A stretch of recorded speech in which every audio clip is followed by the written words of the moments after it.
आज के इस वीडियो में हम लोग चेतक शीर्षक कविता पाठ को पढ़ेंगे,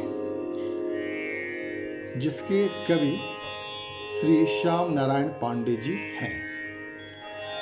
इस कविता में कवि ने महाराणा प्रताप के घोड़े चेतक की साहस और वीरता का वर्णन किया है।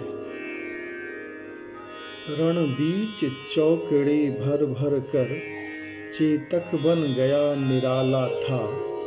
राणा प्रताप के घोड़े से पड़ गया हवा का पाला था। भावार्थ है, युद्ध के मैदान में चेतक छलांग लगाते हुए अनोखा लग रहा था। उसके साहस और वीरता को देखकर ऐसा लग रहा था कि हवा के साथ उसका आमना सामना हो रहा हो। गिरता न कभी चेतक तन पर राणा प्रताप का कोड़ा था। वह दौड़ रहा अरिमस्तक पर या आसमान पर घोड़ा था। महाराणा प्रताप का कोड़ा चेतक के तन पर कभी नहीं पड़ता था।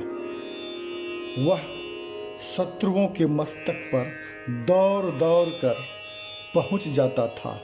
वह बहुत तेज दौड़ता था। ऐसा लगता था जैसे कि वह आसमान का घोड़ा था।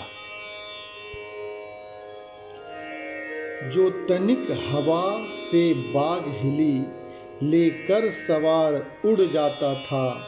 राणा की पुतली फिरी नहीं तब तक चेतक मुड़ जाता था।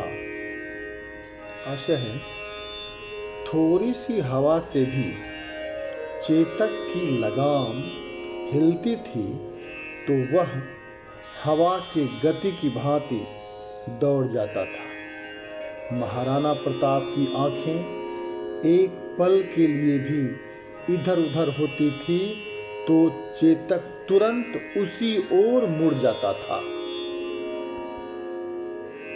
कौशल दिखलाया चालों में, उड़ गया भयानक भालों में। निर्भीक गया वह ढालों में, सरपट दौड़ा करवालों में। चेतक ने अपनी कुशलता और वीरता का परिचय अपनी चाल से दिखाया।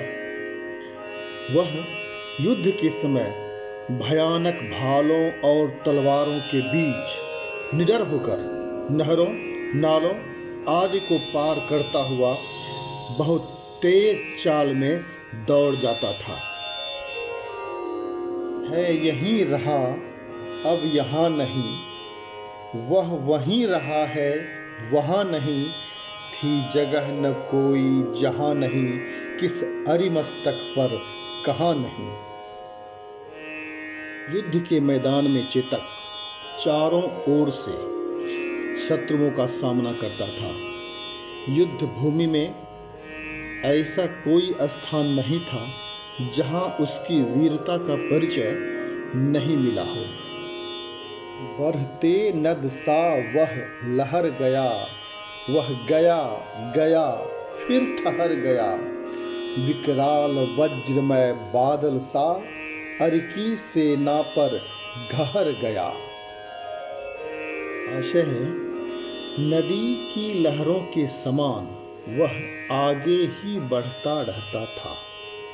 वह जहां भी जाता था थोड़ा ठहर जाता था, फिर भयानक बादलों की तरह शत्रुओं की सेना पर छा जाता था। भाला गिर गया गिरा निशंग, है टापों से खन गया अंग। बैरी समाज रह गया दंग, घोड़े का ऐसा देख रंग। आशा है, घोड़े की टापों से दुश्मन घायल हो जाते थे। दुश्मनों के हाथों से भाले और तलवारें गिर जाती थी। घोड़े की साहस और वीरता को देखकर दुश्मन दंग रह जाते थे। इस प्रकार आज की इस वीडियो में चेतक शीर्षक कविता के आशय को जाना। यदि इन पंक्तियों के साथ स्वप्रसंग व्याख्या करना हो तो अर्थ से पहले हमें यह लिखना होगा कि प्रस्तुत पंक्तियां हिंदी की सुरभि भाषा संपदा पाठ्य पुस्तक के चेतक शीर्षक कविता से ली गई है। इसके कवि श्याम नारायण पांडे जी हैं। पाठ के अंत में दिए गए इन शब्दार्थ को याद कर लेंगे। भावार्थ बता दिया गया है। यदि भावार्थ आपकी समझ में आ गई है तो इसके प्रश्नोत्तर को बनाने में किसी प्रकार की असुविधा नहीं होगी। फिर भी अगले वीडियो में मैं इन प्रश्नों के उत्तर को लेकर उपस्थित होऊंगा। तब तक के लिए धन्यवाद।